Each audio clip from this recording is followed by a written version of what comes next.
Ma fille, Marine, avait passé 6 mois entiers à organiser cette fête de fiançailles, et à première vue, tout semblait absolument parfait.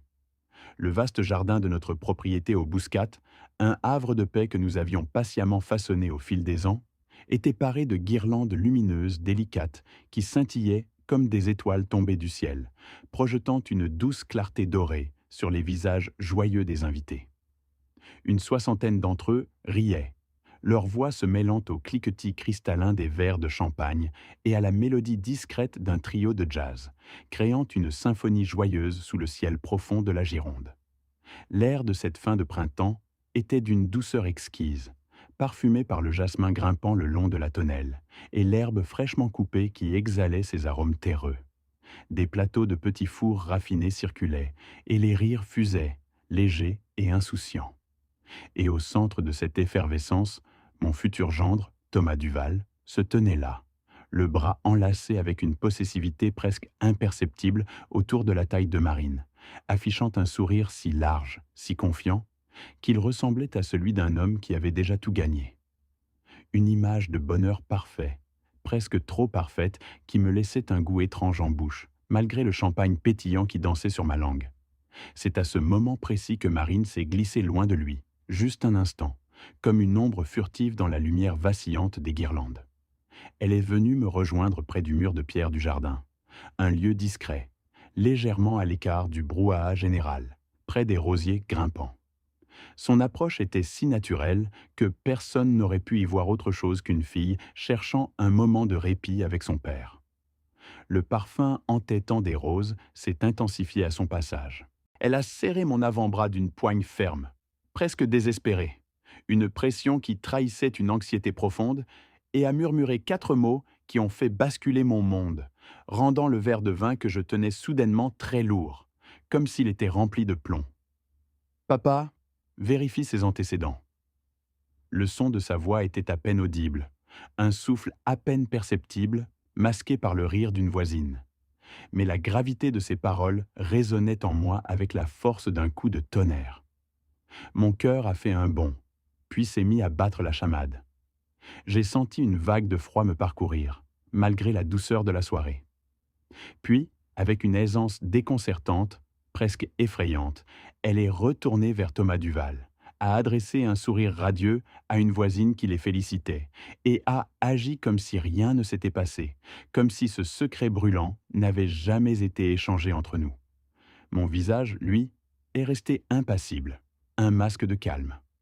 41 ans passés dans l'immobilier commercial vous apprennent au moins cela: à masquer vos réactions, à ne jamais laisser transparaître ce que vous ressentez vraiment, surtout quand les enjeux sont élevés et que le moindre signe de faiblesse peut vous coûter cher.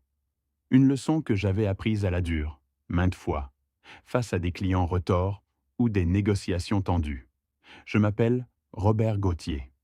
J'ai 64 ans, je suis semi-retraité, et je vis sur la propriété que ma défunte épouse, Patricia, et moi avons bâtie ensemble pendant près de 3 décennies, au cœur de la Gironde. Chaque pierre que nous avons choisie, chaque arbre planté ici porte son souvenir, une empreinte indélébile de son goût et de sa présence. Le parfum des roses qu'elle aimait tant embaume encore les soirées d'été, me rappelant sa silhouette penchée sur les massifs. Patricia nous a quittés il y a 4 ans, emportés par un cancer qui s'est propagé plus vite que nous n'aurions jamais pu l'imaginer, nous laissant un vide abyssal. Le souvenir de ces derniers jours, de son courage silencieux face à l'inévitable, de la façon dont sa main s'est refroidie lentement dans la mienne, me hante encore parfois, surtout dans le silence assourdissant de la nuit, quand les ombres s'allongent et que les souvenirs s'intensifient. Avant de s'éteindre, son regard affaibli mais déterminé ancré dans le mien, elle m'avait fait promettre 2 choses. La première était que j'arrêterais de travailler 7 jours sur 7, que je prendrais enfin le temps de vivre, de profiter de ce que nous avions construit ensemble, de ce jardin qu'elle aimait tant. La seconde, et la plus importante à ses yeux, était que je veillerais sur notre fille, Marine. Pas de la manière qui étouffe une femme adulte, elle avait été très claire là-dessus, avec son pragmatisme habituel. Elle parlait de l'autre sorte de protection, celle qui implique d'être attentif, de rester éveillé, de percevoir les signaux faibles, de la guider sans la brider, de la soutenir sans la contrôler. Je n'avais pas toujours été à la hauteur de cette seconde promesse, absorbé par mes affaires, par la construction de notre empire familial, par cette course effrénée vers le succès. Mais depuis son départ, je m'efforçais, chaque jour, de l'honorer, de sentir sa présence à mes côtés, une force invisible me poussant à être un meilleur père, un père plus vigilant. Marine avait 31 ans lorsqu'elle a croisé le chemin de Thomas Duval. C'était lors d'un dîner de gala caritatif, un événement mondain et bruyant, organisé dans l'un des salons dorés d'un grand hôtel de Bordeaux, où les rires cristallins et le cliquetis des verres se mêlaient à une musique d'ambiance discrète. 8 ans plus tôt, elle avait quitté la douceur de la Gironde pour s'y installer, y bâtir une carrière solide et exigeante dans l'administration de la santé, un domaine où son intelligence et sa compassion naturelle excellaient. Elle avait appris à protéger son cœur, à le blinder même, à se montrer prudente après 1 ou 2 relations passées qui s'étaient mal terminées, laissant derrière elle des cicatrices invisibles, des échos douloureux qui résonnaient encore parfois. Je me souvenais trop bien de ses appels tardifs, de ces nuits où sa voix se brisait en sanglots silencieux, de ma propre impuissance à soulager sa peine, à recoller les morceaux de son jeune cœur brisé. Une fois, après une rupture particulièrement amère, j'avais retrouvé une de ses lettres froissées, jamais envoyée, sur sa table de chevet, les mots maculés de larmes. Ce souvenir me serrait toujours la gorge. 2 jours après ce fameux dîner, mon téléphone avait vibré sur la table basse du salon, juste au moment où je m'apprêtais à arroser les rosiers de Patricia. J'avais immédiatement perçu un changement dans sa voix. Ce n'était pas seulement de l'excitation, non, c'était quelque chose de plus doux, de plus profond. Une mélodie nouvelle qui résonnait avec une promesse de bonheur, une légèreté inattendue. Elle parlait vite, avec une énergie que je ne lui avais pas entendue depuis longtemps. Il avait 40 ans, m'a-t-elle dit, un consultant financier spécialisé dans la planification successorale pour les familles fortunées. Il avait grandi à La Rochelle, puis avait déménagé vers l'Ouest pour ses études universitaires, bâtissant sa réputation et sa clientèle pendant plus de 15 ans. Un parcours impressionnant. Il est calme, papa, mesuré, m'avait-elle confié, sa voix empreinte d'une admiration palpable, presque révérencieuse. Il pose les bonnes questions et écoute vraiment les réponses. Il me fait me sentir... Elle avait marqué une pause, le souffle suspendu, cherchant le mot juste, le mot qui encapsulerait ce sentiment nouveau et précieux. Je l'imaginais, le combiné pressé contre son oreille, les yeux brillants. Sereine. J'étais sincèrement heureux pour elle, vraiment. Après tant d'années à la voir naviguer seule, à se méfier des écueils, cette nouvelle lueur dans ses yeux, cette paix retrouvée dans sa voix, était un baume pour mon âme de père, une preuve que le bonheur, même après les épreuves, était encore possible. Je me suis surpris à sourire, un sourire franc, comme je n'en avais pas eu depuis longtemps. La première fois que j'ai rencontré Thomas, ce fut lors d'un dîner qu'elle avait organisé dans un restaurant discret du Bouscat, niché entre des platanes centenaires, environ 3 mois après le début de leur relation. L'air était doux ce soir-là, imprégné des senteurs de jasmin et d'une légère humidité. Il avait fait le trajet depuis Bordeaux spécialement pour l'occasion, une attention que j'avais notée, même si je savais que pour un homme d'affaires de son envergure, un tel déplacement n'était qu'une formalité, une ligne sur un agenda bien rempli. Il était grand, élégamment vêtu sans être ostentatoire, son costume sombre taillé à la perfection, le tissu tombant sans un pli. Il possédait cette qualité particulière que les professionnels de la vente les plus doués développent après des années de pratique. Cette capacité à faire en sorte que la personne à qui il s'adresse se sente la plus importante de la pièce, le centre de leur univers, ne serait-ce que pour un instant. Ses yeux clairs ne me quittèrent pas. Son sourire était engageant. Il m'avait interrogé sur ma carrière dans l'immobilier commercial, avec un intérêt qui semblait sincère, posant des questions intelligentes, montrant une connaissance étonnante du secteur, des tendances du marché, des défis. Son attention envers Marine était constante, naturelle en apparence, un ballet de gestes et de regards qui ne laissait transparaître aucune faille. Il lui tendait la main pour la guider, lui murmurait des mots à l'oreille qui la faisaient rire, un rire léger et insouciant. Pourtant, en rentrant chez moi ce soir-là, la voiture glissant silencieusement sur l'asphalte humide, je me suis assis longuement dans le vieux fauteuil de lecture de Patricia, le cuir usé et familier sous mes doigts, imprégné de son parfum léger et de tant de souvenirs. Une sensation étrange s'est emparée de moi, une dissonance subtile. Quelque chose sonnait faux, comme une performance parfaitement exécutée, une pièce de théâtre dont il était le metteur en scène et l'acteur principal. Je n'aurais pas su l'expliquer mieux. Rien de ce qu'il avait dit n'était répréhensible. Rien de ce qu'il avait fait n'était inapproprié.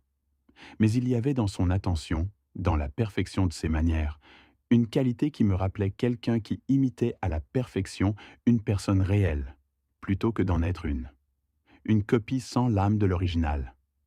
Patricia m'aurait dit que j'étais impossible, que je cherchais la petite bête, que mon instinct de protection paternelle me rendait paranoïaque, que je voyais des ombres là où il n'y avait que de la lumière.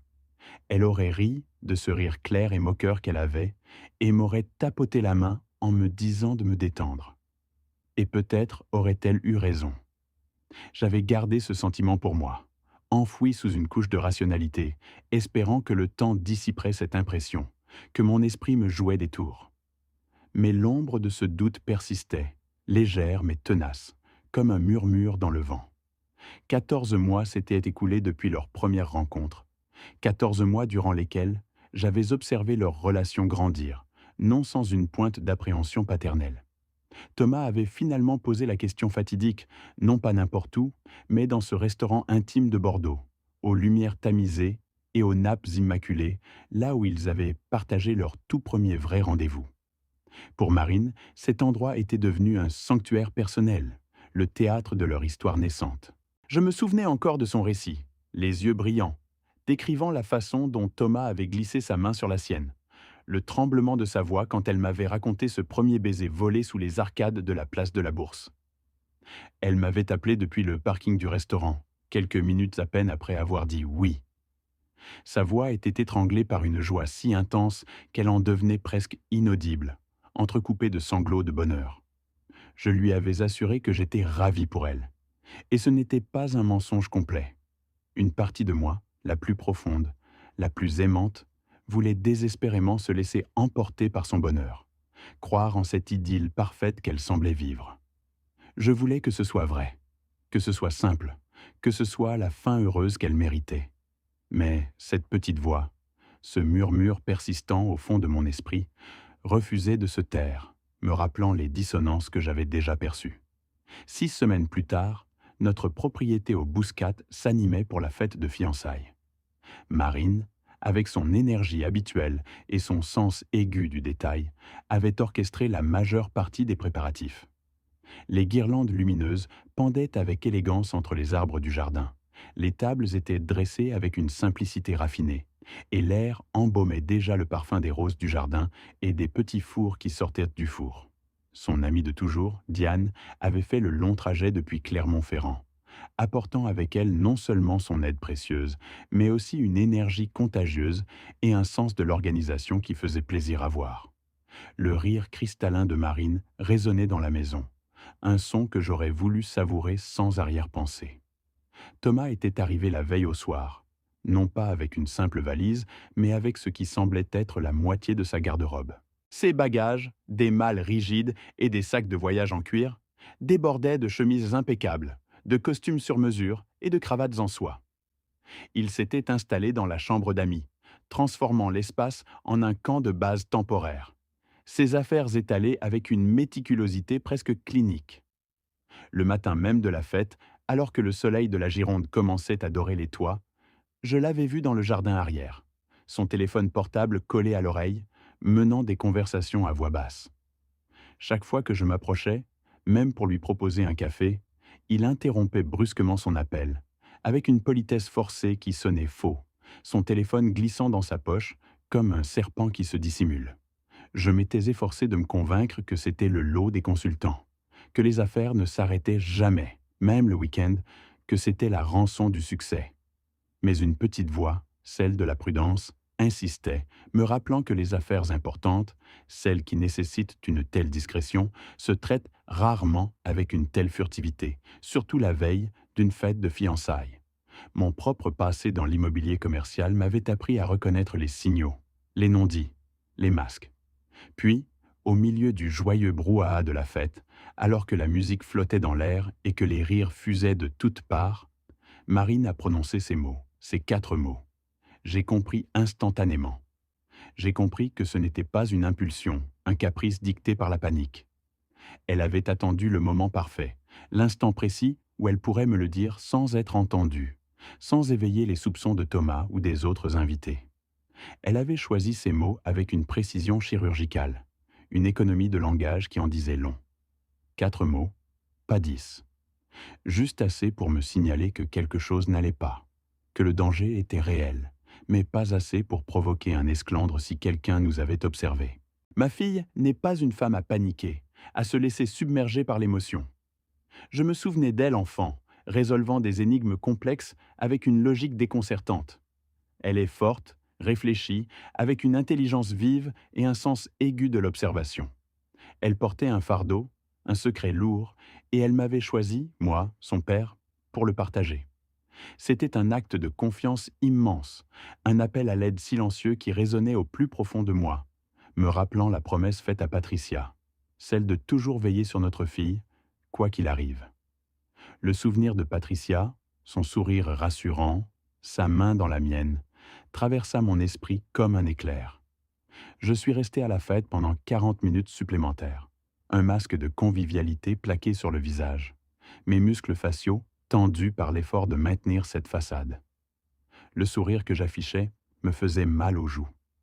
J'ai ri aux moments opportuns. J'ai rempli mon verre une fois, le vin rouge de la Gironde tourbillonnant dans le cristal, son bouquet fruité se perdant dans l'odeur des mets. J'ai même échangé avec Thomas pendant près de 10 minutes sur l'industrie viticole locale, un sujet qu'il semblait maîtriser avec une aisance déconcertante.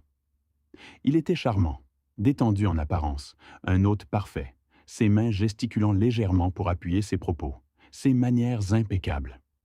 Mais tandis qu'il parlait, ses mots glissant avec une aisance calculée, je n'ai pas quitté ses yeux.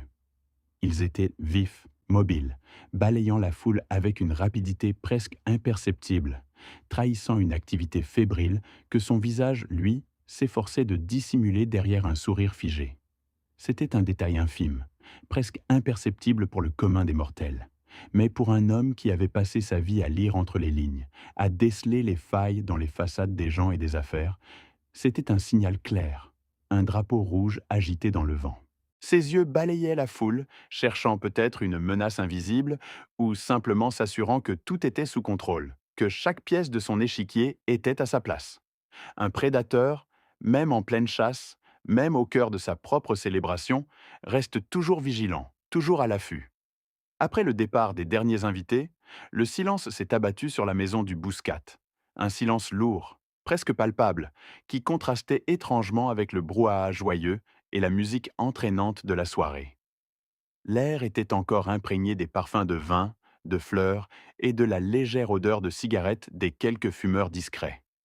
Marine et Diane s'affairaient encore dans la cuisine, le cliquetis des verres et le murmure de leur voix parvenant jusqu'à moi, atténué, comme un écho lointain de la fête passée. J'ai annoncé, d'une voix que j'espérais convaincante et empreinte d'une fatigue feinte, que la journée m'avait épuisé et que j'allais me coucher.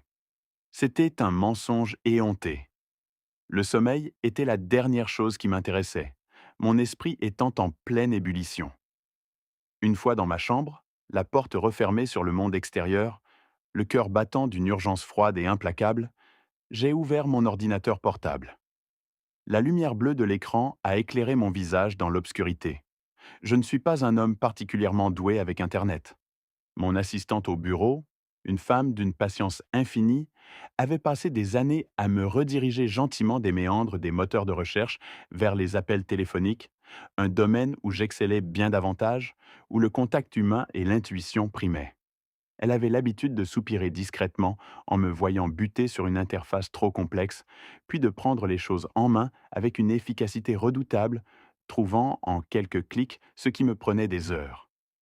Mais je savais qu'il fallait commencer quelque part, et cette fois, il n'y avait personne pour me guider. Le clavier semblait étrangement lourd sous mes doigts. Chaque touche, une barrière à franchir. La solitude de la tâche s'est abattue sur moi, mais aussi la détermination. J'ai tapé Thomas Duval, consultant financier Angoulême, dans la barre de recherche, les doigts hésitants sur le clavier. Et j'ai passé une heure interminable à lire, le visage baigné par la lueur bleutée et froide de l'écran. Le silence de la maison était lourd, seulement brisé par le léger ronronnement de l'ordinateur et le battement pressant de mon propre cœur. Son site professionnel était d'une perfection clinique, impeccable, d'une crédibilité irréprochable qui aurait dû me rassurer. LinkedIn affichait une carrière stable, sans le moindre accroc, jalonnée de postes à responsabilité et de recommandations élogieuses, toutes plus dithyrambiques les unes que les autres. Quelques mentions dans des publications spécialisées de l'industrie financière, rien de remarquable, mais tout à fait cohérent avec l'image d'un professionnel sérieux et accompli. Son visage est apparu sur une photo de groupe, un sourire décontracté et confiant, lors d'un dîner de gala caritatif à Bordeaux, 3 ans plus tôt. Tout semblait parfaitement en ordre, exactement comme cela devait être. Une symphonie sans fausse note. Et c'était précisément cela, cette perfection sans faille, cette absence totale d'aspérité qui me dérangeait au plus haut point. C'était trop propre, trop lisse, comme une façade soigneusement construite, presque trop belle pour être vraie, destinée à masquer ce qui se trouvait derrière. Mes instincts, affûtés par des décennies passées à naviguer dans les eaux troubles des affaires immobilières, me hurlaient que quelque chose ne collait pas. Une vieille leçon que Patricia m'avait souvent rappelée. « Robert, méfie-toi toujours de ce qui brille trop fort. » Le lendemain matin, bien avant que Thomas Duval ne soit réveillé, j'ai appelé Marine. Le soleil commençait à peine à dorer les tuiles anciennes des toits de notre propriété au Bouscat. Et l'air frais du matin portait encore l'odeur vivifiante de l'herbe fraîchement coupée et la douceur de la rosée. Les oiseaux chantaient leur mélodie matinale, un contraste apaisant avec la tempête qui faisait rage en moi. Je l'ai prié de me rejoindre dehors, dans le jardin, près du vieux mur de pierre couvert de lierre où nous avions l'habitude de nous asseoir quand elle était enfant. Un lieu de confidence et de réconfort. Elle est arrivée quelques minutes plus tard, les yeux un peu rougis par le manque de sommeil, enveloppée dans un châle léger qui ne parvenait pas à dissimuler sa vulnérabilité. Je l'ai regardée, mon cœur serré, et sans détour, je lui ai posé la question qui me rongeait depuis des heures, une lame froide dans ma poitrine. Elle a hésité, ses doigts jouant nerveusement avec le tissu délicat de son châle, cherchant ses mots. Puis elle a tout déballé, les mots se bousculant. Elle avait fouillé dans son ordinateur portable, m'a-t-elle avoué, la voix à peine un murmure. Pas par suspicion au départ, non, mais parce que le sien était en charge dans leur chambre et qu'elle avait besoin de vérifier quelque chose rapidement. Une banale excuse du quotidien qui avait ouvert la porte à une vérité glaçante. Elle avait ouvert un onglet de navigateur qu'il n'avait pas fermé. Une négligence fatale. C'était un tableau Excel, une feuille de calcul dont les colonnes s'étiraient à l'infini. En haut de la colonne, elle avait eu le temps de lire quelques mots, gravés à jamais dans sa mémoire, avant d'entendre ses pas dans le couloir, se rapprochant, lourds et inéluctables. Marine Gauthier, propriété du Bouscat, valeur de la succession. Et puis un chiffre, une approximation grossière de ce qu'elle pensait être la valeur de ma succession. La panique l'avait saisie, une vague de froid qui l'avait submergée. Elle avait refermé l'ordinateur portable en un éclair, le cœur battant à tout rompre, juste avant qu'il n'atteigne la pièce. Elle n'avait rien dit, incapable de formuler le moindre mot. Pendant 3 longues semaines, elle avait essayé de se convaincre qu'il y avait une explication innocente, une raison logique à cette découverte glaçante. Elle avait cherché toutes les échappatoires possibles, toutes les rationalisations. Mais le doute, insidieux et corrosif, s'était enraciné profondément en elle, la privant de sommeil et de paix. Je lui ai dit qu'elle avait eu raison de m'en parler, que c'était la seule chose à faire, la seule voie possible. J'ai pris sa main, la serrant doucement pour lui transmettre ma force. Je lui ai dit d'agir normalement, de ne rien laisser transparaître, de ne pas éveiller les soupçons. Et je lui ai dit, avec toute la conviction dont j'étais capable, que je m'en occuperais, que je trouverais une solution. Elle m'a regardé de la même manière qu'elle me regardait quand elle avait 9 ans, après être tombée de son vélo, le genou écorché, essayant désespérément de retenir ses larmes, le menton tremblant, les yeux implorants. C'était un regard de vulnérabilité pure et de confiance absolue, un appel silencieux et déchirant à la protection paternelle. J'ai soutenu ce regard aussi longtemps qu'il le fallait, sentant le poids de ma promesse à Patricia peser lourdement sur mes épaules, une responsabilité sacrée. Puis, je suis rentré à l'intérieur, le pas lourd et déterminé, la colère froide remplaçant l'angoisse. J'ai composé le numéro de mon avocate.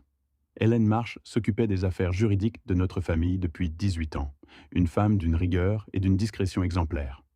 Je l'avais engagée pour la première fois lorsque Patricia et moi restructurions nos biens immobiliers. Et c'est elle qui m'avait aidé à mettre en place la fiducie familiale après le décès de Patricia, avec une compassion et une efficacité rares. Ce n'était pas une fortune colossale selon les standards de certains, mais la fiducie familiale Gauthier représentait le travail accumulé de 4 décennies.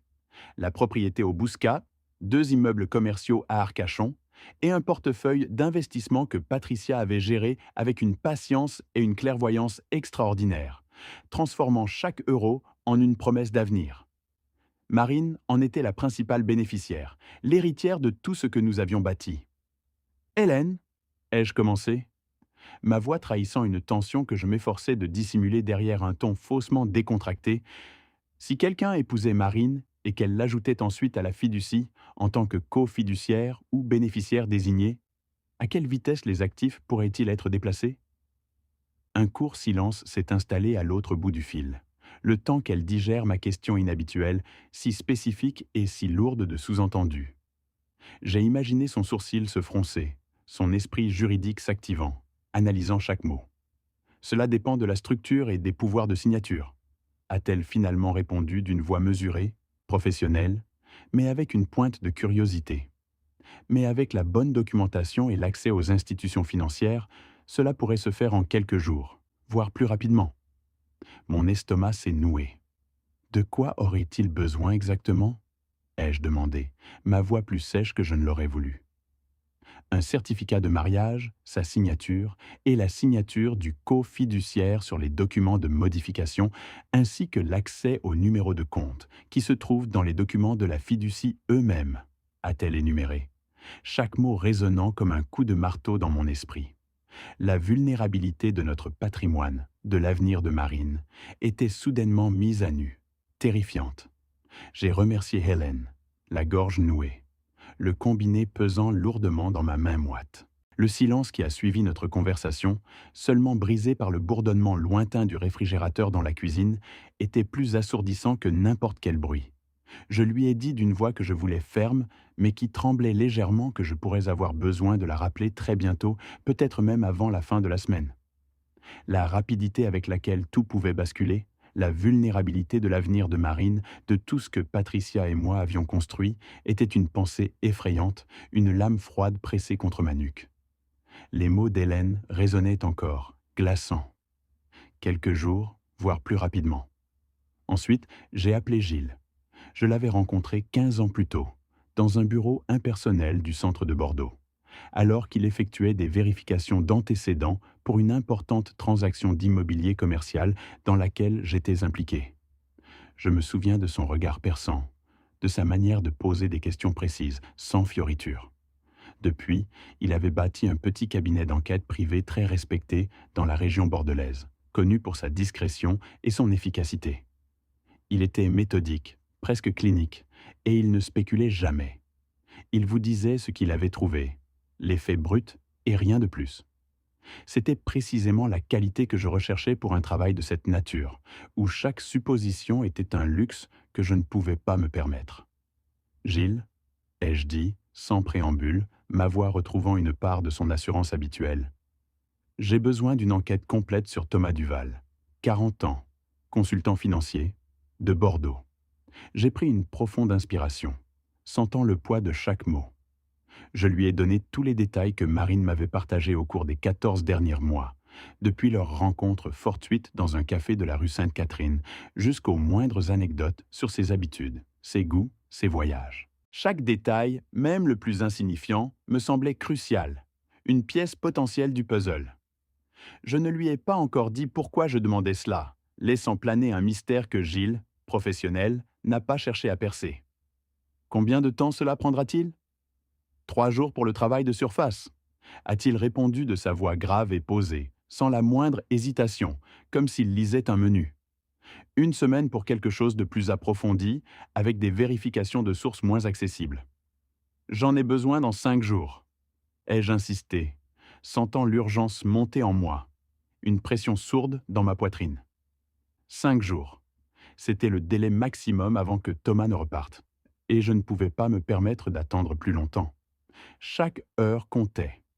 Je vais voir ce que je peux faire, a-t-il simplement dit, sans promettre l'impossible, mais avec une implication que je savais fiable. C'était la seule assurance dont j'avais besoin. Ces 5 jours furent parmi les plus difficiles que j'ai jamais passés. Thomas est resté à notre propriété au Bouscat 2 jours de plus après la fête de fiançailles, affable et serviable, toujours prêt à rendre service. Le soleil de fin d'après-midi filtrait à travers les rideaux du salon, projetant des ombres longues et dansantes, mais la lumière ne parvenait pas à dissiper la tension qui m'étreignait. Chaque soir, je me suis retrouvé assis en face de lui à la table du dîner, la nappe immaculée, le cliquetis des couverts résonnant dans le silence poli. Nous discutions de vins de Bordeaux, des valeurs immobilières en Gironde et des défis particuliers des routes sinueuses de la Dordogne en hiver. Il était incroyablement doué pour la conversation de table, ses mots glissant avec une aisance déconcertante, son sourire toujours à propos, ses yeux pétillants d'une fausse sincérité.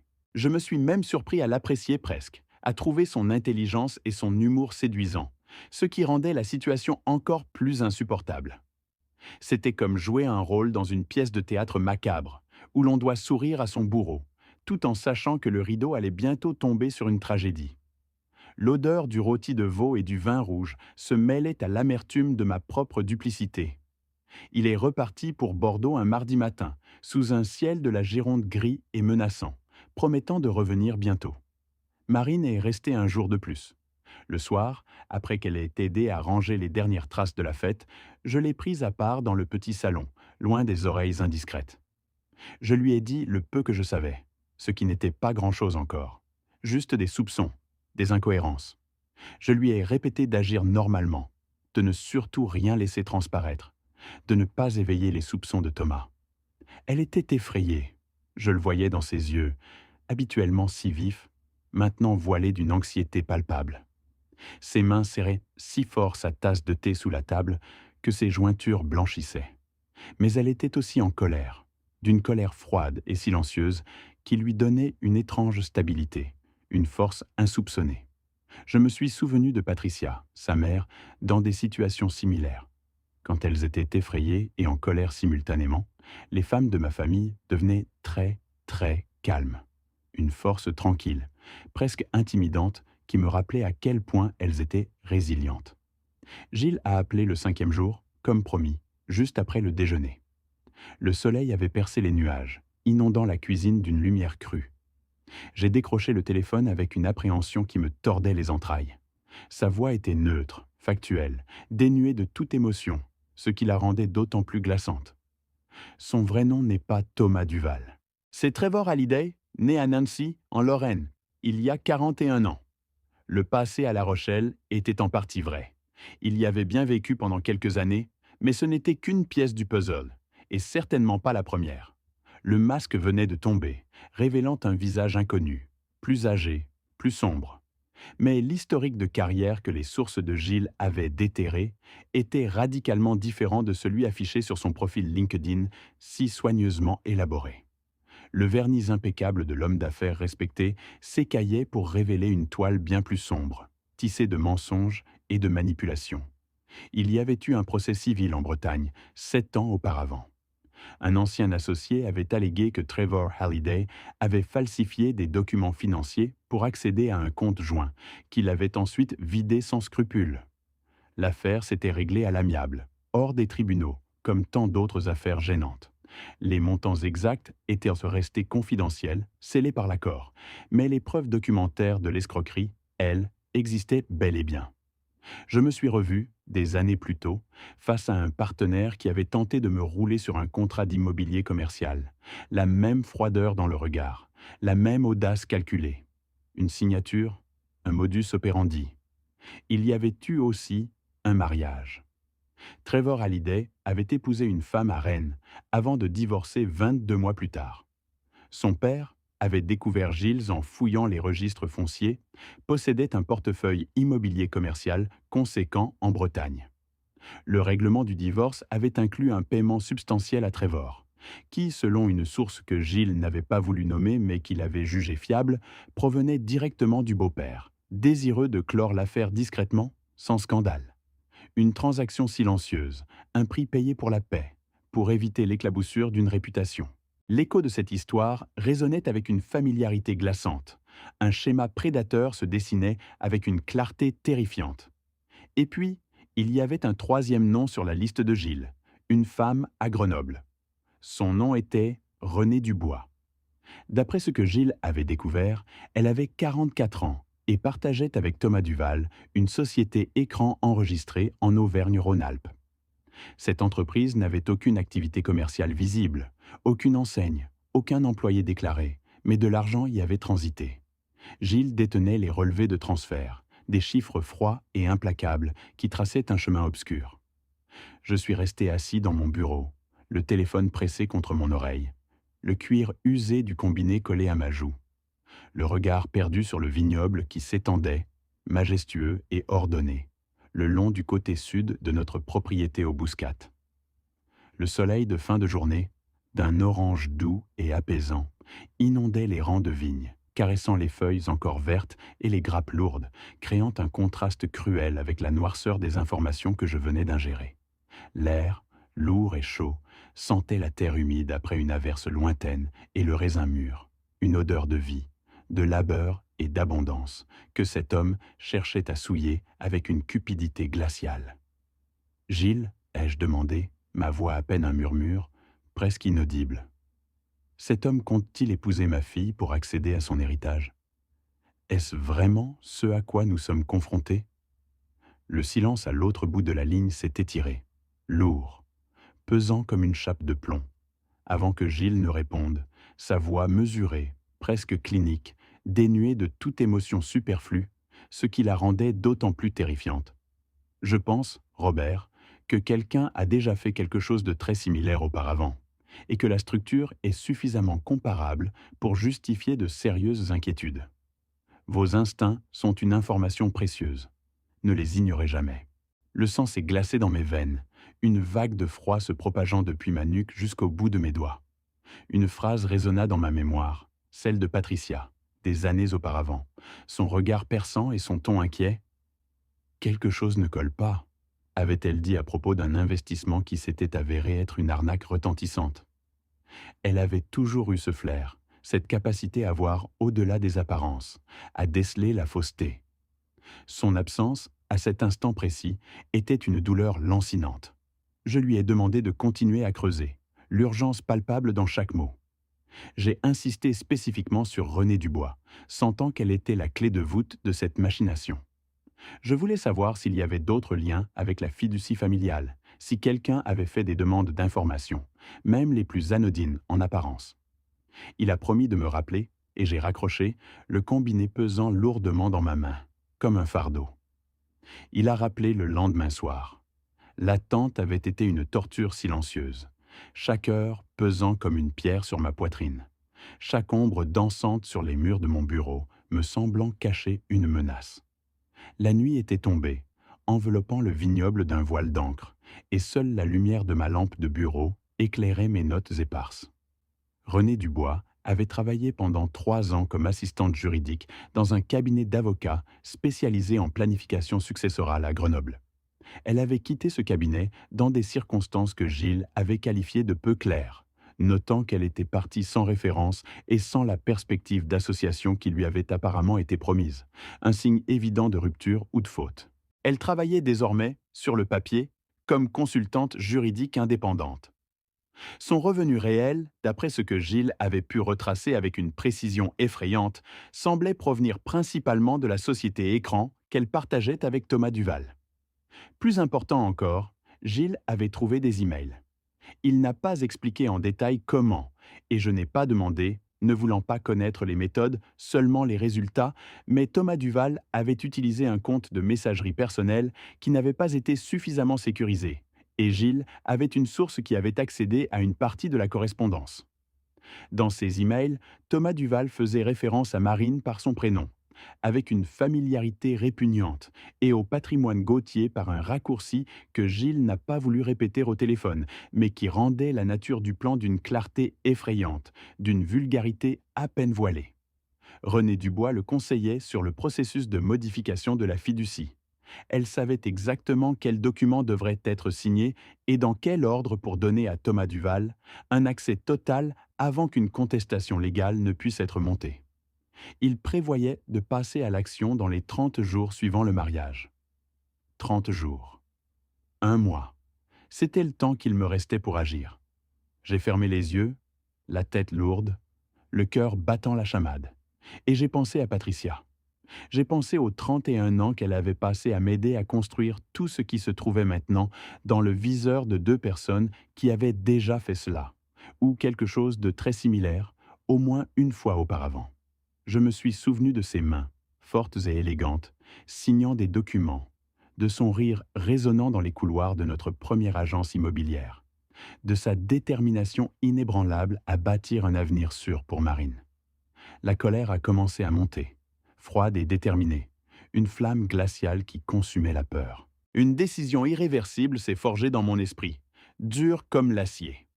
Alors, j'ai commencé à planifier. Le mariage de Marine était dans 8 semaines. Le lieu était un domaine viticole près de Saint-Émilion, qu'elle avait réservé près d'un an à l'avance. Un endroit idyllique, baigné de soleil et de promesses. 110 invités devaient célébrer leur union. Le dîner de répétition devait avoir lieu la veille au soir dans un hôtel de charme à Arcachon. 40 invités, la famille proche et le cortège nuptial. Un cercle intime de personnes chères. Chaque détail, chaque préparatif joyeux, chaque sourire de ma fille était désormais teinté d'une menace insidieuse, d'une ombre grandissante que je devais éradiquer à tout prix. J'ai rappelé Hélène Marchand. Le combiné semblait lourd dans ma main, comme s'il portait déjà le poids de ce que j'allais lui révéler. Je lui ai dit ce que Gilles avait découvert, chaque détail glaçant, chaque preuve de la duplicité de Thomas Duval. Elle est restée silencieuse pendant un long moment, un silence si profond qu'il résonnait dans mes propres oreilles, un gouffre d'incrédulité et de colère contenue. Ce silence en disait plus long que n'importe quelle exclamation sur la gravité de la situation, sur l'ampleur de la trahison. Puis elle a prononcé des choses que je ne répéterai pas intégralement, car Hélène est une professionnelle posée, d'ordinaire d'une rigueur implacable, et elle n'était pas posée du tout. Sa voix, habituellement si mesurée, était tendue, presque cassante, trahissant une indignation que je partageais. Elle parlait de l'audace, de l'impunité que ces individus semblaient croire acquise.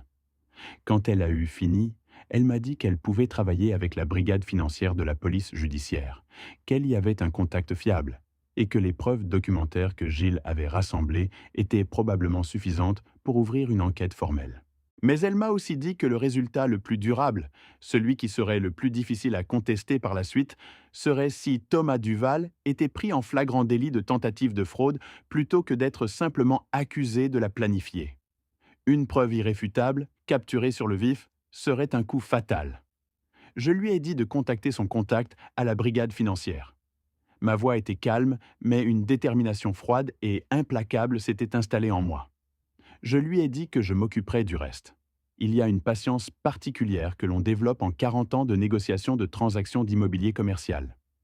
On apprend que la personne qui parle la première lorsque le silence devient inconfortable a déjà laissé échapper quelque chose, révélant une faiblesse ou une impatience. On apprend que le moment où l'on dévoile son jeu n'est presque jamais le bon moment, qu'il faut attendre, observer, laisser l'adversaire se prendre à son propre piège. Je me suis souvenu d'une affaire complexe à Bordeaux, il y a des années, où j'avais attendu 3 semaines avant de faire ma contre-offre, et cette attente avait fait toute la différence. J'avais appris à maîtriser l'art de la retenue, à transformer l'inaction en une arme redoutable. J'ai appelé Marine et je lui ai tout dit, absolument tout. Chaque détail sordide, chaque preuve accablante. Le téléphone semblait peser une tonne à mon oreille, et mon cœur battait la chamade, craignant sa réaction. Elle est restée à l'autre bout du fil, sans parler pendant un long moment. Un silence qui me paraissait interminable, rempli de mes propres angoisses. Le souffle coupé, Je l'imaginais, le choc se lisant sur son visage, le monde qu'elle avait construit avec Thomas s'effondrant autour d'elle. Et puis elle a dit, d'une voix parfaitement stable, une voix qui m'a rappelé celle de Patricia dans les moments de crise. Cette force tranquille qui ne fléchissait jamais. Qu'est-ce que tu as besoin que je fasse? C'est ma fille. La fierté a submergé la douleur un instant. Je lui avais demandé de ne rien changer à son comportement, de continuer à organiser le mariage comme si de rien n'était, de répondre aux messages de Thomas Duval comme elle l'avait toujours fait, de ne laisser transparaître aucune indication que quoi que ce soit avait changé. C'était une exigence colossale pour quelqu'un à qui l'on venait d'apprendre que l'homme qu'elle s'apprêtait à épouser avait probablement commencé à cataloguer son héritage dès leur troisième rendez-vous. La trahison était d'une telle ampleur qu'elle aurait pu briser n'importe qui. Pourtant, elle n'avait pas hésité. Sa voix, si stable, si résolue, résonnait encore en moi, un écho de la force tranquille de Patricia, de sa capacité à faire face à l'adversité avec une dignité inébranlable. Je savais qu'elle était blessée, trahie au plus profond de son être, que son cœur devait être en miettes, mais sa détermination à agir, à faire ce qui devait être fait, était une source de fierté immense, une preuve de son courage. Gilles avait découvert que René Dubois serait à Arcachon le week-end du dîner de répétition. Il avait fouillé les registres avec une minutie impressionnante. Elle était enregistrée au même hôtel d'Arcachon, un établissement de charme aux façades blanches et aux balcons fleuris, où les géraniums débordaient des jardinières sous son propre nom, figurant sur la réservation comme invité au mariage. Or, elle ne figurait absolument pas sur la liste d'invités de Marine, une liste que ma fille avait établie avec le plus grand soin. Thomas l'avait ajoutée sous le couvert de la coordination des prestataires externes par l'organisateur de mariage, prétendant qu'elle était une consultante juridique chargée de réviser le contrat de location de salle. Une mascarade transparente, car elle ne révisait aucun contrat de location de salle. C'était une couverture si grossière qu'elle en devenait insultante. Un signe de l'arrogance de Thomas, certain de son impunité, persuadé que personne ne verrait à travers son petit jeu. Je suis arrivé à l'hôtel d'Arcachon le matin du dîner de répétition. Le ciel de la Gironde était d'un bleu pâle, strié de quelques nuages légers, et l'air marin, frais et salé, emplissait mes poumons, mais ne parvenait pas à dissiper la tension glaciale qui m'étreignait. Le vent léger portait le cri des mouettes et le murmure des vagues lointaines. J'ai effectué mon enregistrement à la réception, un processus mécanique, mes gestes automatiques, tandis que mon esprit était déjà ailleurs, à anticiper les heures à venir, à visualiser chaque étape de mon plan. Le hall de l'hôtel, avec ses boiseries claires et ses fauteuils confortables, était encore calme. Ensuite, j'ai retrouvé Gilles dans le café du hall. L'endroit était baigné d'une lumière douce filtrant à travers de grandes baies vitrées donnant sur une petite cour intérieure, et l'odeur du café fraîchement moulu se mêlait à celle des viennoiseries, tout juste sorties du four, créant une atmosphère trompeusement sereine. Gilles, toujours aussi discret, son regard vif balayant la pièce, m'a tendu une enveloppe épaisse. À l'intérieur, j'ai trouvé un résumé imprimé de toutes ses découvertes, méticuleusement signé et daté, ainsi qu'une clé USB contenant les preuves documentaires numérisées. Chaque ligne, chaque détail était une confirmation glaçante de la duplicité de Thomas. Il m'a également remis un petit enregistreur numérique, le genre qui tient parfaitement dans une poche de veste et fonctionne pendant 6 heures sur une seule charge. L'objet était léger, presque insignifiant, mais son poids symbolique était écrasant. Il représentait la preuve irréfutable, la voix de la vérité qui allait briser le silence et faire éclater la supercherie. Le dîner de répétition devait commencer à 19 heures. La salle à manger privée de l'hôtel offrait une vue imprenable sur le lac de Cazaux. Et en cette soirée de début septembre, l'eau était calme, miroitant des teintes cuivrées sous les derniers rayons du soleil couchant qui peignaient l'horizon de nuances orangées et pourpres.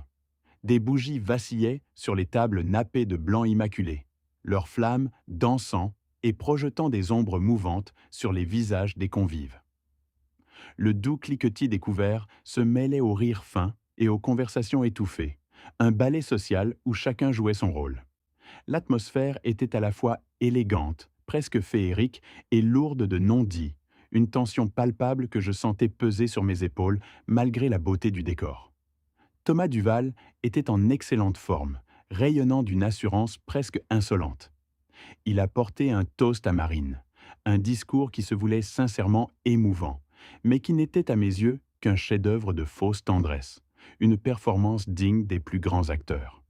Il parlait de leur avenir, de leur amour, de projets communs, avec une conviction si parfaite qu'elle aurait trompé n'importe qui, même les plus sceptiques.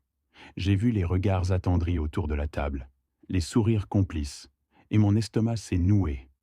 Mon fils, David, le frère de Marine, qui avait fait le déplacement depuis Angoulême pour cette fête de fiançailles, s'est penché vers moi à un moment donné, sa voix empreinte d'une nouvelle considération, presque d'un soulagement. Je crois que je me suis trompé à son sujet, papa. Il semble vraiment l'aimer. Je lui ai répondu, le cœur serré par une amère ironie qui me brûlait la gorge, que j'espérais sincèrement qu'il avait raison. Chaque mot de Thomas, chaque geste, chaque inflexion de sa voix était une performance calculée, et je le regardais jouer son rôle avec une froideur que je ne me serais pas cru capable de maintenir. Une distance glaciale qui me protégeait de l'onde de choc de sa duplicité. À 20h45, j'ai vu Thomas s'excuser avec un sourire désarmant, prétextant un appel rapide à passer, un détail professionnel urgent. Il s'est dirigé d'un pas léger vers le couloir de l'hôtel qui menait aux ascenseurs, sa silhouette s'estompant dans la pénombre feutrée. J'ai attendu 4 minutes interminables, le temps que mon cœur, qui battait la chamade, ralentisse un peu, que l'adrénaline se stabilise. Puis je me suis excusé à mon tour, invoquant un problème de dos, qui, en réalité, n'était pas bon du tout, mais servait parfaitement de prétexte. J'ai emprunté le même couloir, chaque pas mesuré, chaque muscle tendu, comme si je marchais sur des œufs. L'air était lourd, imprégné d'une légère odeur de chlore provenant de la piscine de l'hôtel et d'un parfum d'ambiance discret, floral. Gilles avait confirmé que René Dubois était dans la chambre 214. J'ai pris l'ascenseur, dont la cabine exhalait une odeur de désinfectant, jusqu'au 2e étage. Le couloir était silencieux. Un long tapis épais, aux motifs géométriques, étouffant le bruit de mes pas, créant une atmosphère étrangement oppressante. Je marchais lentement, l'enregistreur déjà en marche dans ma poche de veste, sa petite lumière rouge clignotant discrètement, un battement silencieux dans l'obscurité. Lorsque j'ai atteint la zone devant la chambre 214, j'ai pu entendre distinctement 2 voix, malgré l'épaisseur de la porte. Celle de René était la plus perçante, presque métallique, comme un couteau aiguisé. Elle passait en revue une liste de contrôles, parlant d'un formulaire de modification de fiducie. Celui que votre avocat a examiné, a-t-elle dit, et il était clair qu'elle ne parlait pas d'un des avocats de Thomas que j'avais rencontré, mais de quelqu'un d'autre, une ombre dans leur machination. J'ai besoin de sa signature à la page 4 et de celle de Marine à la page 7. Si vous pouvez obtenir les deux avant minuit vendredi, je peux soumettre la demande de transfert dès l'ouverture des bureaux lundi. Les banques ne le signaleront pas comme inhabituel si cela passe par le compte fiduciaire avec les 2 signatures au dossier. A ajouté Thomas, sa voix étonnamment calme, presque décontractée, comme s'il discutait de la météo. Cette désinvolture était plus glaçante que n'importe quelle menace. Et les transferts de propriété, ça prend plus de temps, a repris René, sa voix toujours aussi sèche et pragmatique. Mais ça n'a pas d'importance. Les actifs liquides du compte d'investissement seuls valent largement assez. Nous serons bien loin avant que quiconque ne réalise que le transfert n'était pas une distribution de routine. Le cynisme de leurs paroles résonnait dans le silence du couloir. Chaque mot, un coup de marteau sur mon cœur. Et le vieil homme a demandé Thomas, une pointe de mépris à peine voilée dans la voix, une arrogance qui me fit bouillir le sang. Le vieil homme, c'était moi. Il parlait de moi comme d'un obstacle insignifiant, un détail à écarter. Il n'a plus l'autorité de signature sur la fiducie, a répondu René, avec la même froideur clinique. Patricia l'a configuré de sorte que Marine soit la seule fiduciaire maintenant qu'elle a 30 ans. Même s'il comprend, il ne peut rien faire légalement tant que l'argent n'a pas bougé. D'ici là, nous serons à 2 pays de distance. Thomas a ri. Il avait un rire agréable, je l'avais remarqué dès le début de leur relation, un rire confiant. détendu. Et je comprenais maintenant de quoi il était si sûr. Il était sûr de nous avoir tous bernés, de s'être assuré une fortune sans effort, sans scrupule. Je suis resté là, dans ce couloir feutré, et j'ai senti quelque chose se déposer dans ma poitrine comme de l'eau glacée, une sensation qui se répandait dans mes veines. Pas de la rage, pas exactement. Quelque chose de plus silencieux, de plus froid, de plus durable que la rage. Une détermination implacable, une certitude inébranlable que je ne les laisserai pas faire. J'ai envoyé un SMS à Gilles. 2 étages plus haut, s'il vous plaît. La brièveté du message cachait l'urgence de la situation. Puis j'en ai envoyé un à Marine. Elle est apparue au bout du couloir 90 secondes plus tard, son pas léger et rapide, ayant dit à la mère de Thomas qu'elle avait besoin d'un moment pour prendre l'air frais. Son visage était d'une immobilité parfaite, un masque de calme qui trahissait pourtant une tempête intérieure que je connaissais si bien. J'ai pointé du doigt la porte de la chambre 214. J'ai levé un doigt pour lui signifier le silence. Et elle a hoché la tête, ses yeux sombres et intenses. Nous nous sommes tenus là, côte à côte, devant cette porte. 2 silhouettes silencieuses dans le couloir de l'hôtel, nos ombres s'étirant sous l'éclairage tamisé. De l'intérieur, Thomas parlait du calendrier, des dernières étapes de leur plan diabolique. Transfert lundi. Il a mentionné un vol mardi matin au départ de Bordeaux. Renée a dit qu'elle avait trouvé un arrangement au Portugal, apparemment, qui permettrait d'accueillir les fonds sans difficulté, une sorte de refuge financier. La main de Marine a trouvé la mienne dans l'obscurité relative. Elle la serrait très fort, une étreinte qui parlait de peur, de colère, mais aussi d'une force inébranlable, d'une résilience que j'avais toujours admirée chez elle. Je n'ai pas regardé son visage, car je ne voulais pas qu'elle ait à se contenir pour moi. Elle le faisait déjà d'elle-même, et j'étais fier d'elle d'une manière qui n'avait rien à voir avec les circonstances actuelles, mais tout avec la femme extraordinaire qu'elle était devenue. Quand les voix se sont tues, j'ai frappé. Un silence lourd et suspendu de 4 secondes a suivi. Puis la porte s'est ouverte, révélant Thomas Duval. La séquence d'expressions qui traversa son visage m'en a dit plus sur qui il était réellement que 14 mois de performances soignées n'avaient réussi à révéler. D'abord la confusion, puis la reconnaissance, un rapide recalcul, et enfin, le sourire. Un masque parfait sur un abîme de duplicité. « Marine, Robert, qu'est-ce que vous faites tous les deux ici ?» La voix de Thomas Duval, étonnamment calme, résonnait dans la pièce. Marine, sans même lui accorder un regard, avait fixé Renée Dubois, assise à la petite table près de la fenêtre. Un dossier juridique était ouvert devant elle, ses pages blanches contrastant avec le bois sombre du mobilier de l'hôtel d'Arcachon. L'air dans la chambre était lourd, imprégné d'une odeur de poussière et de l'humidité salée du bassin. Qui est-ce ? La question de Marine était posée d'une voix parfaitement égale, un fil tendu d'acier, trahissant une froide détermination qui me rappelait Patricia. « C'est Renée », répondit Thomas Duval, son sourire ne vacillant pas encore. « La consultante dont je t'ai parlé, Marine, celle qui examine le contrat de location de salle pour notre fête de fiançailles. » Marine le regarda un instant. Ses yeux sombres sont dans les siens. Un frisson me parcourut. Elle ne cherchait pas à comprendre. Elle cherchait à percer. Puis elle lâcha, sans élever le ton. « J'ai entendu ce que tu as dit à propos de la succession. Tout. » Le sourire de Thomas Duval ne disparut pas immédiatement. C'est la marque des gens très entraînés. Ils peuvent maintenir une façade plus longtemps qu'on ne s'y attend. Mais il s'effaça finalement, comme une image projetée qui perd sa netteté, laissant apparaître une tension à peine perceptible autour de ses lèvres. Derrière moi, dans le couloir, des pas lourds et mesurés se firent entendre. Gilles était arrivé, accompagné de la caporale Andrea Huit et de son collègue de l'unité de fraude commerciale de la Gendarmerie nationale. Je les avais rencontrés plus tôt dans l'après-midi, dans un bureau anonyme du quartier Saint-Pierre à Arcachon. Un lieu sans âme, aux murs gris et à l'odeur de café froid, où ils avaient écouté pendant 90 minutes la documentation méticuleuse de Gilles et le résumé juridique d'Hélène Marchand. Leur visage, initialement sceptique, s'était durci à mesure que les preuves s'accumulent. Ce qui suivit ne fut pas facile.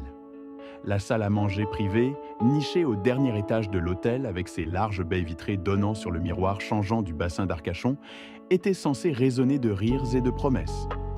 Au lieu de cela, un silence pesant s'était abattu, lourd comme le velours des tentures. Marine se tint devant une quarantaine de personnes. Les convives, parés pour une fête de fiançailles joyeuse, étaient maintenant figés dans une attente anxieuse, leurs visages reflétant un mélange de curiosité et d'appréhension. Les lumières tamisées, conçues pour une ambiance intime, semblaient soudain trop dures, éclairant sans pitié la tension palpable. Dans moins de mots que je n'aurais pu en prononcer, elle leur annonça que le mariage était annulé, qu'elle allait bien et qu'elle apprécierait leur discrétion et leur soutien dans les jours à venir. Sa voix, bien que légèrement tremblante, portait une dignité inébranlable, une force tranquille qui me rappelait sa mère. Quelques personnes pleurèrent, des larmes silencieuses glissant sur des joues maquillées, le mascara risquant de couler.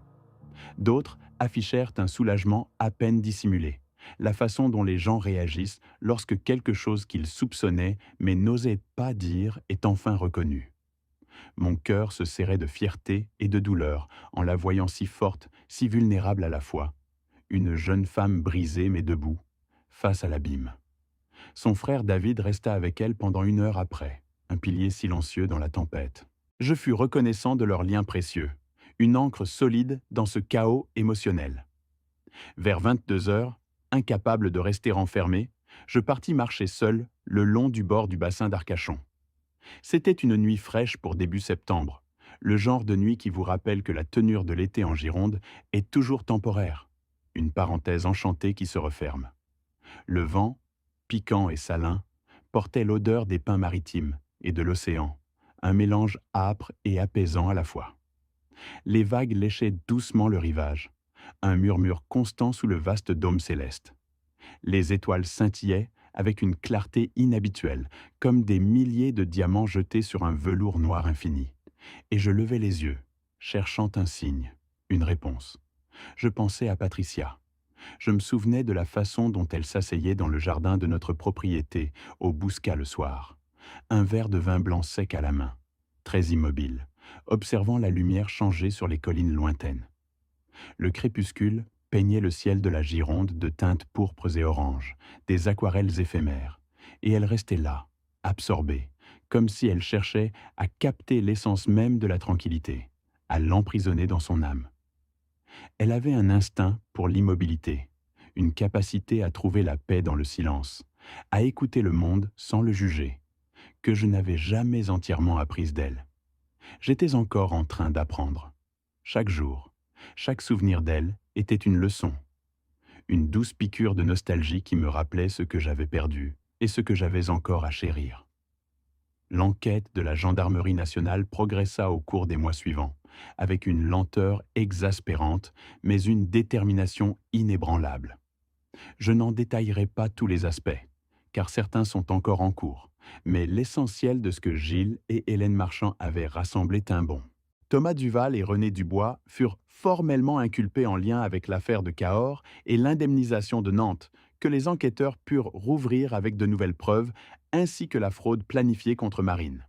Le processus fut long et fastidieux, jalonné de dépositions interminables dans des bureaux sans âme, d'auditions tendues et de montagnes de paperasse qui s'accumulèrent sur mon bureau.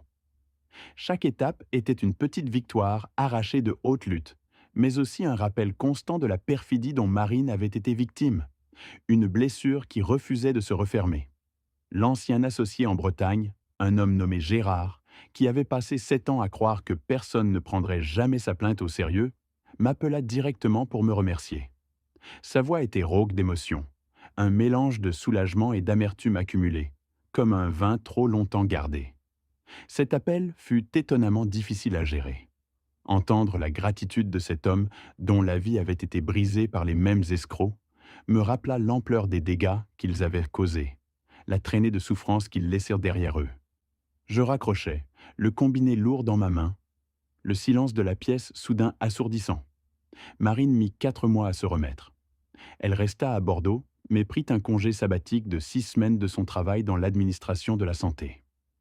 Elle passa du temps avec des amis, ces piliers silencieux qui l'entouraient, d'une affection inconditionnelle, sans poser de questions, juste en étant là. Plusieurs week-ends, elle remonta au Bouscat pour s'asseoir dans le jardin avec moi, à parler de rien en particulier ou de tout en particulier selon les jours. Le jardin, même en automne, offrait un refuge, les feuilles rousses des platanes craquant sous nos pieds comme des secrets chuchotés, l'air vif portant le parfum de la terre humide et des dernières roses. Elle pleura, mais pas aussi souvent que je m'y attendais. Elle était plus en colère que triste, et je pense que c'était la juste proportion. La colère était une armure, une force motrice pour avancer, pour ne pas sombrer. La question à laquelle elle revenait le plus souvent était de savoir comment elle avait pu ne rien voir, comment elle avait pu être si aveugle.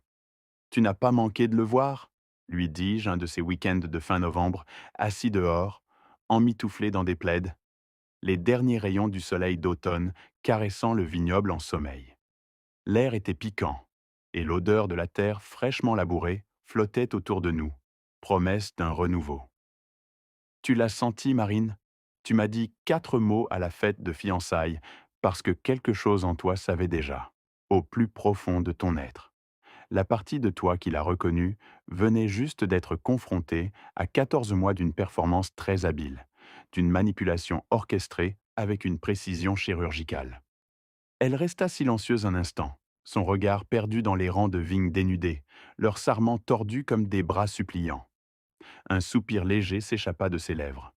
Il était doué pour ça, dit-elle finalement, sa voix à peine un murmure chargé d'une amère reconnaissance.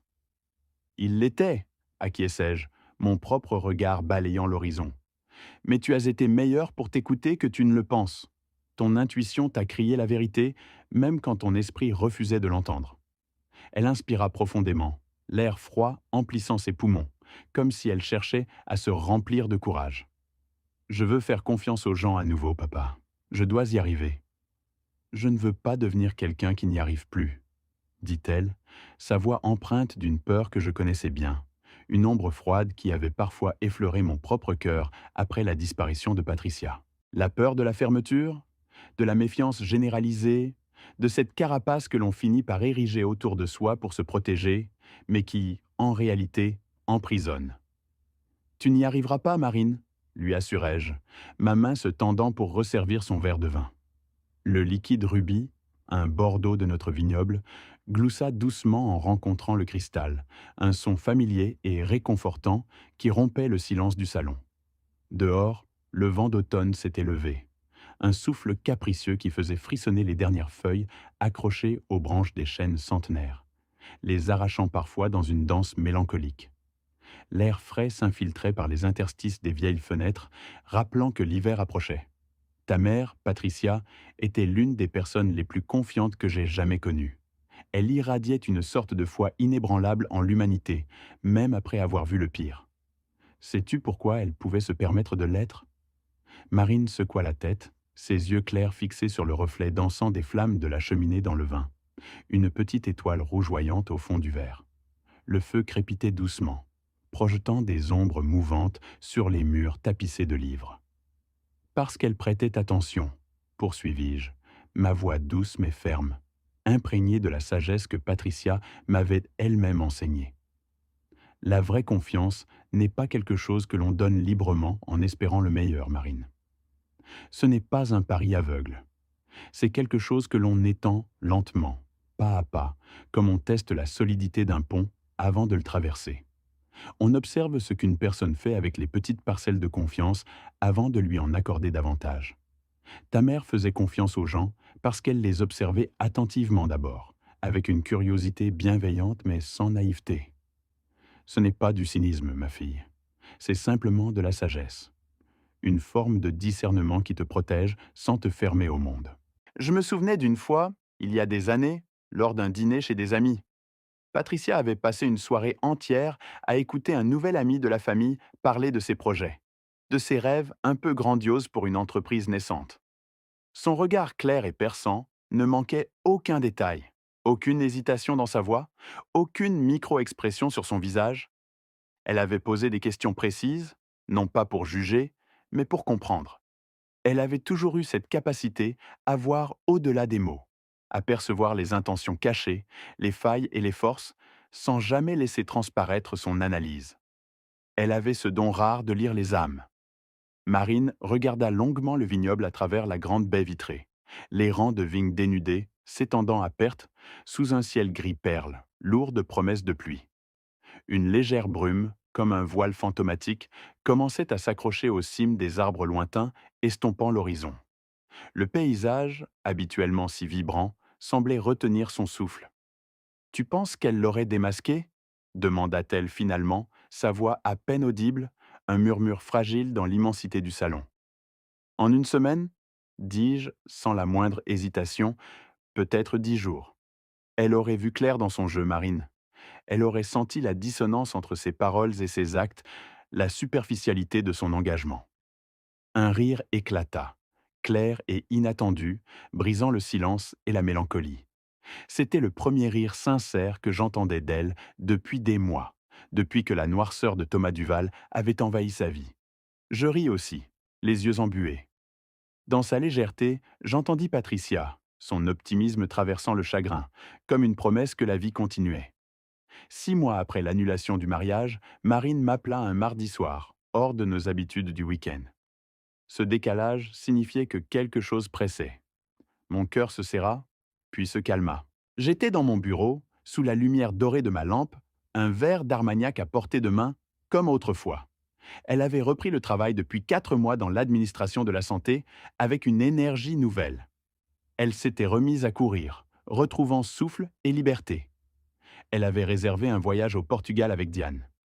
Et puis, elle avait rencontré quelqu'un. Rien de sérieux encore, dit-elle prudemment, mais la possibilité ne l'effrayait plus. C'était déjà une victoire. Parle-moi de lui, dis-je calmement en cachant mon impatience. J'entendais à la fois sa peur et une étincelle d'espoir.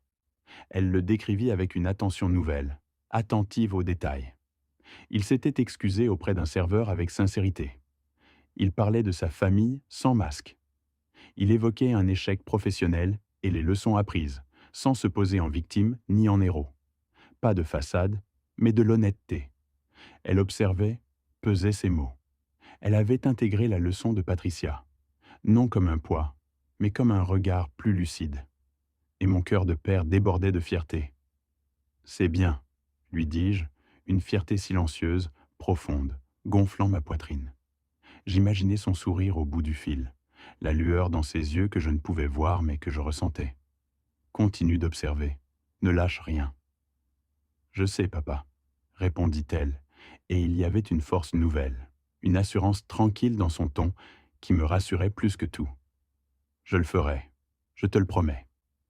Après que nous eûmes raccroché, le silence de la maison sembla s'épaissir un instant. Je posai le combiné avec une lenteur inhabituelle, comme si je voulais prolonger l'écho de sa voix. Puis, j'ouvris la porte-fenêtre du salon et sortis dans le jardin de notre propriété au Bouscat. L'air frais de mars, vif et piquant, mordait mes joues, me rappelant que l'hiver n'avait pas encore totalement cédé sa place au printemps.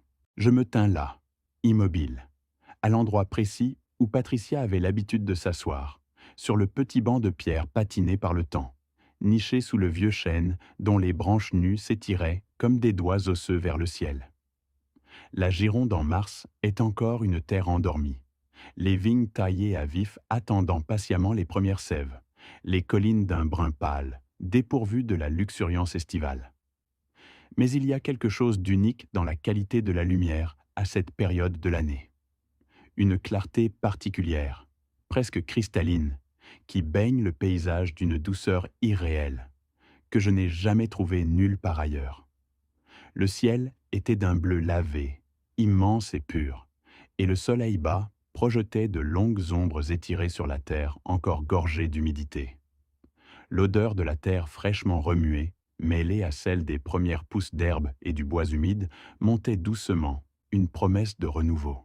Je songeais à ce que signifie réellement protéger quelqu'un sans pour autant le diminuer, sans lui ôter sa capacité à affronter le monde. On ne peut pas veiller sur les gens qu'on aime en se tenant constamment entre eux et toutes les incertitudes, toutes les aspérités de la vie. Patricia avait compris cela avec une sagesse que je n'avais pas toujours eue. Elle savait que la meilleure protection que j'aurais pu offrir à Marine n'était pas un mur infranchissable, une forteresse où elle serait à l'abri de tout, mais plutôt une boîte à outils, des instruments affûtés pour naviguer elle-même à travers les tempêtes. Fais attention à ce qui ne colle pas, Robert, m'avait-elle dit un jour, sa voix douce mais ferme, alors que Marine était encore une enfant, les yeux brillants d'excitation et d'une pointe d'appréhension, se préparant à son premier camp d'été. Fais confiance à cette petite voix silencieuse qui te murmure que quelque chose ne va pas. Demande de l'aide avant que la situation ne devienne irrécupérable. Et comprends que le véritable amour n'arrive pas tout formé et sans défaut, comme un cadeau parfait. Il arrive honnêtement, avec ses imperfections visibles, ses failles, et il reste quand les choses deviennent difficiles, quand le vernis s'écaille. Ces mots, prononcés il y a si longtemps, résonnaient maintenant avec une acuité nouvelle, une pertinence douloureuse. Je pensais alors à un certain Gérard en Bretagne, un homme que j'avais croisé dans mes anciennes affaires d'immobilier commercial, qui avait déposé une plainte pendant 7 longues années, s'accrochant à sa vérité avec une ténacité admirable, et avait finalement été entendu, obtenant justice par sa persévérance inébranlable. Et je pensais, par contraste, à cette femme à Rennes, dont le père, par un amour mal placé ou une peur panique du scandale, avait payé pour faire disparaître un problème, une sorte de protection illusoire qui, au final, ne protège personne, ne faisant que repousser l'inévitable et laisser des cicatrices invisibles, profondes, sur l'âme de chacun. Je réfléchis longuement à la différence abyssale entre ces deux approches, à ce qu'elles coûtent au fil du temps, en termes d'âme, de dignité et de vérité. Je rentrais, le froid commençant à s'infiltrer insidieusement dans mes os, me rappelant la fragilité du corps face à la nature. La chaleur de la maison m'enveloppa comme une étreinte. Je me servis un petit verre de quelque chose de fort, tiré d'une des bouteilles de la cave personnelle que Patricia avait tant aimé, un vieux bas Armagnac, son préféré, dont l'odeur ambrée emplissait l'air. Je m'assis dans son vieux fauteuil en cuir, celui où elle lisait ses romans, des heures durant, le dossier usé épousant parfaitement ma forme, comme s'il m'attendait. Le feu crépitait doucement dans la cheminée, ses flammes dansantes projetant des ombres mouvantes sur les murs, créant une atmosphère intime et mélancolique. Si vous êtes un parent qui lisait ceci, ou un grand-parent, ou toute personne qui se soucie profondément de quelqu'un qui s'engage dans une relation dont vous n'êtes pas sûr, je veux dire quelque chose clairement, avec toute la force de mon expérience. Vos instincts sont une information précieuse, un signal d'alarme subtil mais vital. Ce sentiment discret que quelque chose ne colle pas, cette petite dissonance, mérite d'être examiné avec la plus grande attention. Non pas parce que vous devriez traiter tout le monde avec suspicion, non pas pour vivre dans la paranoïa, mais parce qu'un regard bref et attentif coûte très peu par rapport à ce qu'il pourrait prévenir, au drame qu'il pourrait éviter. Vous n'avez pas besoin d'accuser qui que ce soit. Vous n'avez pas besoin de créer de conflits ouverts, de jeter de l'huile sur le feu. Vous avez simplement besoin de regarder, d'observer, de recueillir les faits et de vous assurer que la personne que vous aimez a reçu la vérité, toute la vérité, avant de prendre une décision irréversible qui pourrait changer le cours de sa vie. La partie la plus difficile, croyez-moi, n'est pas l'enquête elle-même, la recherche des informations. La partie la plus difficile est de faire confiance aux personnes que vous aimez, de croire qu'elles peuvent gérer la vérité, même si elle est douloureuse. Ma fille l'a gérée avec plus de grâce, plus de résilience que je n'aurais pu l'espérer. Elle avait porté ce fardeau seule pendant 3 semaines, ces semaines où elle avait dû faire face à la trahison, à la déception, avant de venir me voir, ce qui en dit long sur le genre de personne forte et intègre qu'elle est devenue. Patricia avait bien choisi quand elle m'avait fait promettre de prêter attention. Je suis toujours en train d'apprendre à être digne de cette promesse, chaque jour.